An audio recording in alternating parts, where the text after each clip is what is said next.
জামাই সেজে আমি হাজির হয়েছি, উপহার কি কি পাবো লিস্টি করেছি। জামাই সেজে আমি হাজির হয়েছি, উপহার কি কি পাবো লিস্টি করেছি।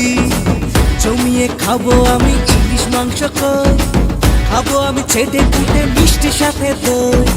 করোনা বেশি সবার দেখাবো